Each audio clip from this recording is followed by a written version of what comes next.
So today we will understand the meaning of educational research, but before that, let us recall the definition of the research.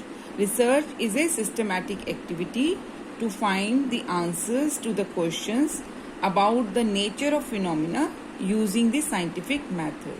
So since it is a scientific method, it means the research is objective, empirical and logical in nature. Now, educational research, like other researches, it is systematic activity to study and understand the educational phenomena for finding out the solutions to the educational problems.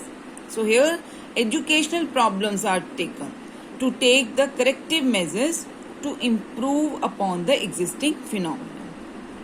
Now, educational research, it aims at developing the scientific body of knowledge about the various aspects of education. Now, what are different aspects of the education? Different aspects of the education, they are like what subject matter is to be taught to the students. Then the learner means to whom we have to teach. The learner is of which level, which class, right? Then the learning process means which strategies would be used to teach the learner, the students. Then the learning environment, that means in which learning environment the student is to be taught. So different types of students, different level of students are considered, and accordingly we have to follow the strategies, the learning environment and so on. So all these aspects are taken into account for whenever we conduct any educational research. This requires to study the educational phenomena using the inductive and deductive reasoning.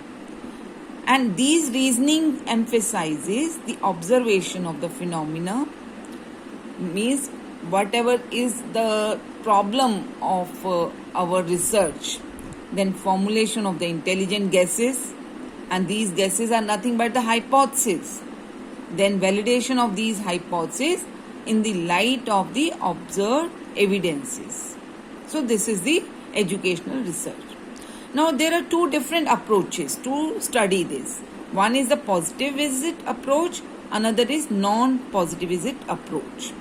The positivist approach relies on the measurable and the reason, and it considers that the knowledge is revealed from a natural and measurable, quantifiable observations of the activity, right? Whereas non-positivist approach emphasizes upon using the qualitative and non-scientific methods for understanding of the social reality, and it is not related with the prediction of the events. It is not the prediction of the events. So although educational research uses a positivist approach, that is a scientific method, to observe, predict and control and generalize about the educational phenomena, yet there are certain educational phenomena which are to be studied through the non-positivist approach.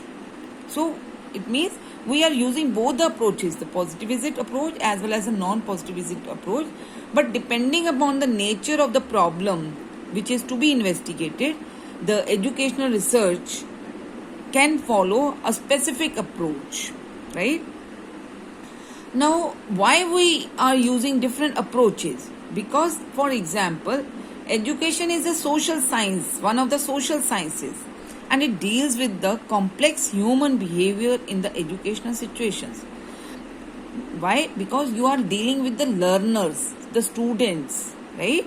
And the students are of different nature, behavior, and therefore the only positivist approach may not be appropriate to arrive at the dependable results, and therefore we have to take into consider the non-positivist approach also.